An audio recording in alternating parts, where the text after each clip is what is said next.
Hola, hola, buenas noches. Bueno, vamos a terminar el libro de Bestiario, el cual retomaremos para leer Circe un poco más adelante. En esta ocasión, Bestiario. Entre la última cucharada de arroz con leche, poca canela, una lástima, y los besos antes de subir a acostarse, llamó la campanilla en la pieza del teléfono, e Isabel se quedó remoloneando hasta que Inés vino de atender y dijo algo al oído de su madre. Se miraron entre ellas y después las dos a Isabel, que pensó en la jaula rota y las cuentas de dividir y un poco en la rabia de Misia Lucera por tocarle el timbre a la vuelta de la escuela.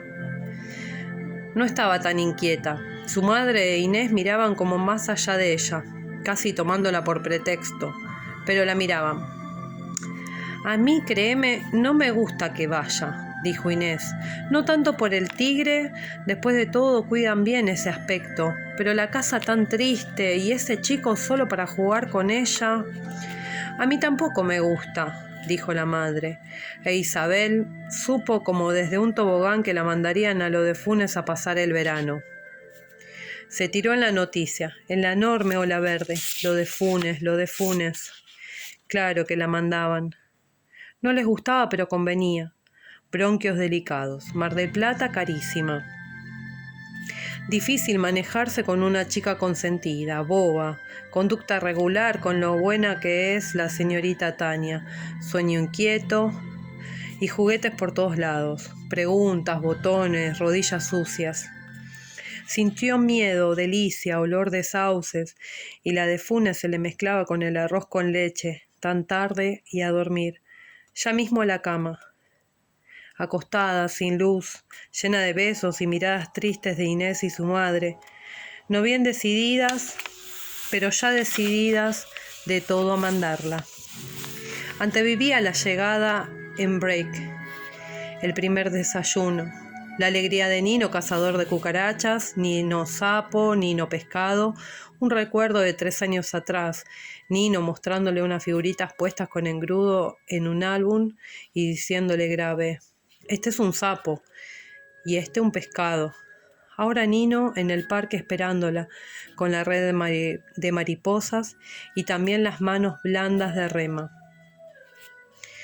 Las vio que nacían de la oscuridad, estaban con los ojos abiertos y en vez de la cara de Nino, ¡zas!, las manos de Rema, la menor de los Funes.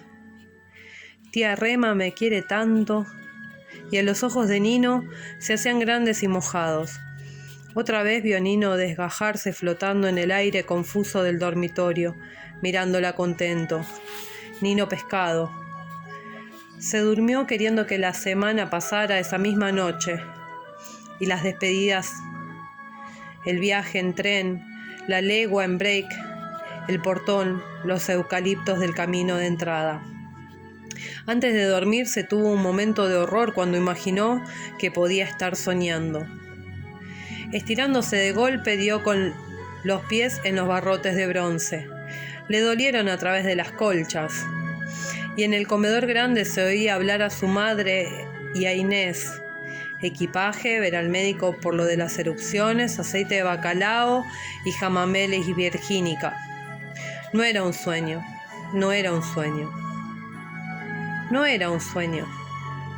La llevaron a Constitución una mañana ventosa, con banderitas en los puestos ambulantes de la plaza, torta en el tren mixto y gran entrada en el andén número 14. La besaron tanto entre Inés y su madre que le quedó la cara como caminada, blanda y oliendo a rouge y polvo rayel de cotí, húmeda alrededor de la boca, un asco que el viento le secó de un manotazo. No tenía miedo de viajar sola porque era una chica grande, con nada menos que 20 pesos en la cartera. Compañía sanciena de carnes congeladas metiéndose por la ventanilla con olor dulzón, el riachuelo amarillo e Isabel, repuesta del llanto forzado, contenta, muerta de miedo, activa en el ejercicio plena de su asiento, su ventanilla, viajera casi única de un pedazo de coche donde se podía probar todos los lugares y verse en los espejitos. Pensó 1 o 2 veces en su madre, en Inés. Ya estarían en el 97 saliendo de Constitución. Leyó prohibido fumar, prohibido escupir, capacidad 42 pasajeros sentados. Pasaban por Banfield a toda marcha. ¡Boom! Campo, más campo, más campo. Mezclado con el gusto del Milky Bar y las pastillas de mentol.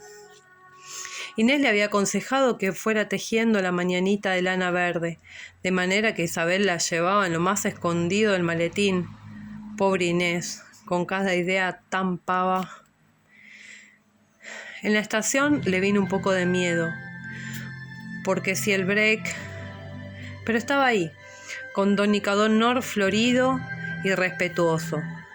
Niña de aquí y niña de allá, si el viaje bueno, si doña Elisa siempre guapa, claro que había llovido.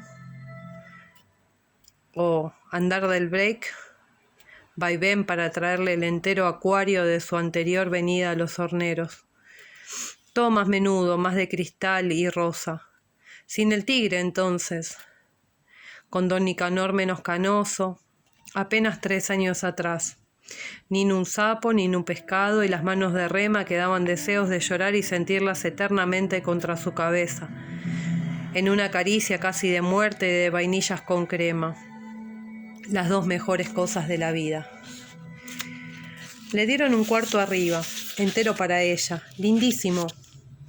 Un cuarto grande para grande, idea de niño, todo rulos negros y ojos, bonito en su mono azul. Claro que de tarde Luis lo hacía vestir muy bien, de gris pizarra, con corbata colorada. Y dentro otro cuarto chiquitito, con un cardenal enorme y salvaje. El baño quedaba a 2 puertas, pero internas, de modo que se podía ir sin averiguar antes dónde estaba el tigre. Lleno de canillas y metales, aunque a Isabel no la engañaban tan fácil, y ya en el baño se notaba bien el campo. Las cosas no eran tan perfectas como en un baño de ciudad. Olía a viejo. La segunda mañana encontró un bicho de humedad paseando por el lavabo. Lo tocó apenas. Se hizo una bolita temerosa. Perdió pie y se fue por el agujero borboteante. Querida mamá, tomo la pluma para... Comían en el comedor de cristales, donde se estaba más fresco. El nene se quejaba a cada momento del calor. Luis no decía nada, pero poco a poco se le veía brotar agua en la frente y la barba. Solamente Rema estaba tranquila. Pasaba los platos despacio y siempre como si la comida fuera de cumpleaños, un poco solemne y emocionante. Isabel aprendía en secreto su manera de trinchar y de dirigir a las sirvientitas. Luis casi siempre leía, los puños en las sienes y el libro apoyado en un sifón. Rema le tocaba el brazo antes de pasarle un plato, y a veces el nene lo interrumpía y lo llamaba filósofo. A Isabel le dolía que Luis fuera filósofo. No por eso, sino por el nene, porque entonces el nene tenía pretexto para burlarse y decírselo. Comían así, Luis en la cabecera, Rema y Nino en un lado, el nene e Isabel del otro, de manera que había un grande en la punta y a los lados un chico y un grande. Cuando Nino quería decirle algo de veras, le daba con el zapato en la canilla. Una vez Isabel gritó y el nene se puso furioso y le dijo malcriada. Rema se quedó mirándola hasta que Isabel se consoló en su mirada y la sopa juliana. Mamita, antes de ir a comer es como en todos los otros momentos. Hay que fijarse si... Casi siempre era Rema la que iba a ver si se podía pasar al comedor de cristales. Al segundo día vino al living grande y les dijo que esperaran. Pasó un rato largo hasta que un peón avisó que el tigre estaba en el jardín de los tréboles. Entonces Rema tomó a los chicos de la mano y entraron todos a comer. Esta mañana las papas estuvieron resecas, aunque solamente el nene y Nino protestaron. Vos me dijiste que no debo andar haciendo... Porque Rema parecía detener, con su tersa bondad, toda pregunta. Estaban tan bien que no era necesario preocuparse por lo de las piezas. Una casa grandísima, y en el peor de los casos había que no entrar en una habitación. Nunca más de una, de modo que no importaba. A los 2 días Isabel se habituó igual que Nino. Jugaban de la mañana a la noche en el bosque de sauces. Y si no se podía en el bosque de sauces, les quedaba el jardín de los tréboles, el parque de las hamacas y la costa del arroyo. En la casa era lo mismo. Tenían sus dormitorios, el corredor del medio, la biblioteca de abajo, salvo un jueves en que no se pudo ir a la biblioteca, y el comedor de cristales. Al estudio de Luis no iban porque Luis leía todo el tiempo. A veces llamaba a su hijo y le daba libros con figuras, pero Nino los sacaba de ahí. Se iban a mirarlos al living o al jardín del frente. No entraban nunca en el estudio del nene porque tenían miedo de sus rabias. Rema les dijo que era mejor así.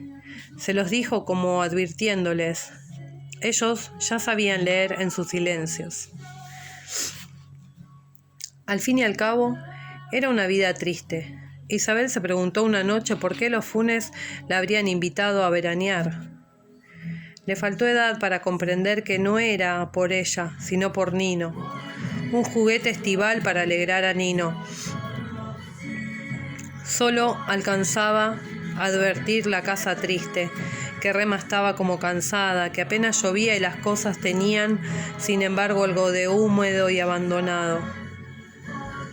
Después de unos días, se habituó al orden de la casa, a la no difícil disciplina de aquel verano en los horneros.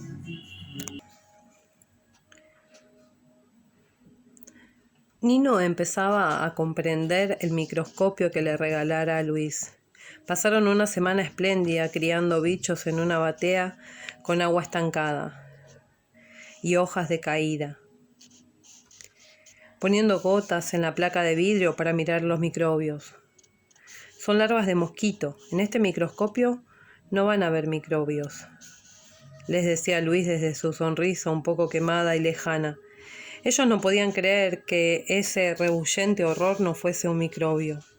Rema les trajo un calidoscopio que guardaba en su armario, pero siempre les gustó más descubrir microbios y numerarles las patas. Isabel llevaba una libreta con los apuntes de los experimentos. Combinaba la biología con la química y la preparación de un botiquín. Hicieron el botiquín en el cuarto de Nino, después de requisar la casa para proveerse de cosas. Isabel se lo dijo a Luis. Queremos de todo, cosas. Luis les dio pastillas de Andreu, algodón rosado, un tubo de ensayo, el nene una bolsa de goma y un frasco de píldoras verdes con la etiqueta raspada. Rema fue a ver el botiquín, leyó el inventario en la libreta y les dijo que estaban aprendiendo cosas útiles. A ella o a Nino, que siempre se excitaba y quería lucirse delante de Rema, se les ocurrió montar un herbario. Como esta mañana se podía ir al jardín de los tréboles, anduvieron sacando muestras y a la noche tenían el piso de sus dormitorios llenos de hojas y flores sobre papeles. Casi no quedaba donde pisar. Antes de dormirse, Isabel apuntó. Hoja número 74, verde, forma de corazón, con pintitas marrones. La fastidiaba un poco que casi todas las hojas fueran verdes, casi todas lisas, casi todas lanceoladas. Un día que salieron a cazar las hormigas y vio a los peones El día que salieron a cazar las hormigas, vio a los peones de la estancia.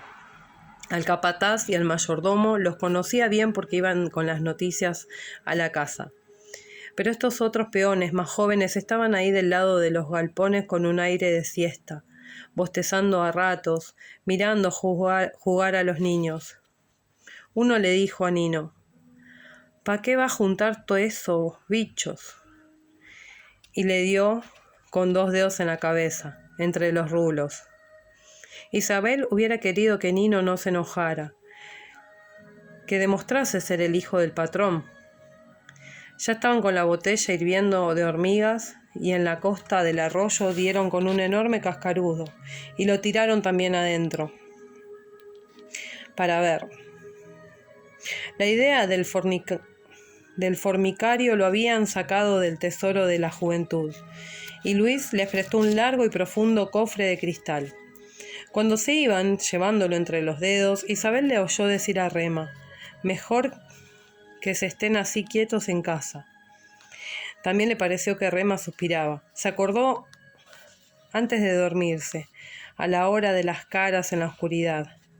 Lo vio otra vez al nene saliendo a fumar al porche, delgado y canturreando.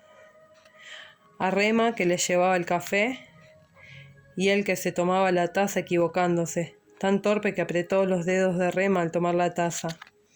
Isabel había visto desde el comedor que Rema tiraba la mano atrás y el nene salvaba apenas la taza de caerse. Y se reía con la confusión. Mejor hormigas negras que coloradas, más grandes, más feroces. Soltar después un montón de coloradas, seguir la guerra detrás del vidrio, bien seguros. Salvo que no se pelearan. Se consolarían estudiando las distintas costumbres con una libreta especial para cada clase de hormigas. Pero casi seguro que se pelearían. Guerra sin cuartel para mirar por los vidrios y una sola libreta. A Rema no le gustaba espiarlos. A veces pasaba delante de los dormitorios y los veía con el formicario al lado de la ventana, apasionados e importantes. Nino era especial para señalar enseguida las nuevas galerías, e Isabel ampliaba el plano trazado con tinta a doble página. Por consejo de Luis terminaron aceptando hormigas negras solamente, y el formicario ya era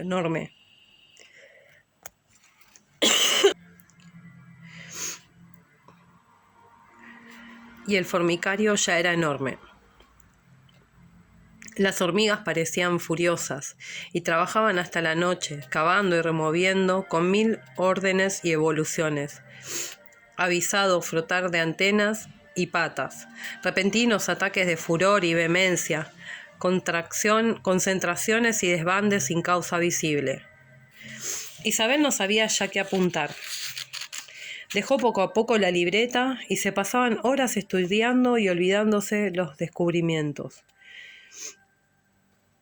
Nino empezaba a querer volver al jardín. Aludía a las hamacas y a los petizos. Isabel lo despreciaba un poco. El formicario valía más que todos los horneros, y a ella le encantaba pensar que las hormigas iban y venían sin miedo a ningún tigre.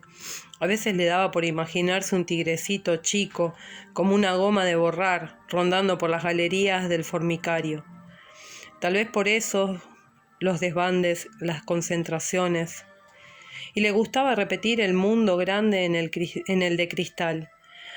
Ahora que se sentía un poco presa, ahora que estaba prohibido bajar al comedor hasta que Rema les avisara. Acercó la nariz a uno de los vidrios, de pronto atenta porque le gustaba que la consideraran. Oyó a Rema detenerse en la puerta, callar, mirarla. Esas cosas las oía con tan nítida claridad cuando era Rema.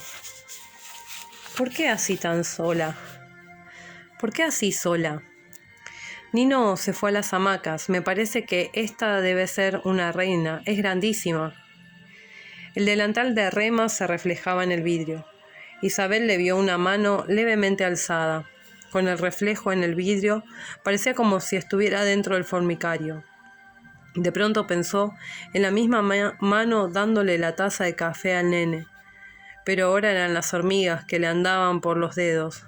Las hormigas en vez de la taza y la mano del nene apretándole las yemas.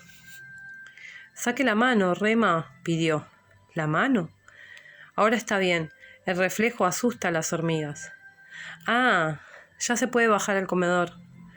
Después, ¿el nene está enojado con usted, Rema?» La mano pasó sobre el vidrio como un pájaro por una ventana. A Isabel le pareció que las hormigas se espantaban de veras, que huían del reflejo. Ahora ya no se veía nada. Rema se había ido. Andaba por el comedor como escapando de algo. Isabel sintió miedo de su pregunta, un miedo sordo y sin sentido. Quizás no de la pregunta, como de verla irse así a Rema, del vidrio otra vez límpido, donde las galerías desembocaban y se torcían como crispados dedos dentro de la tierra. Una tarde hubo siesta, sandía, pelota a paleta en la pared que miraba al arroyo, y Nino estuvo espléndido sacando tiros que parecían perdidos y subiéndose al techo por la glicina para desenganchar la pelota metida entre dos tejas. Vino un peoncito de al lado de los sauces y los acompañó a jugar, pero era lerdo y se le iban los tiros. Isabel olía a hojas de aguaribay y en un momento, al devolver con un revés una pelota insidiosa que Nino le mandaba baja, sintió como muy dentro la felicidad del verano.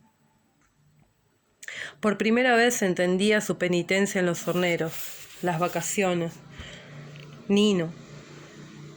Pensó en el formicario, allá arriba, y era una cosa muerta y rezumante, un horror de patas buscando salir, un aire viciado y venenoso.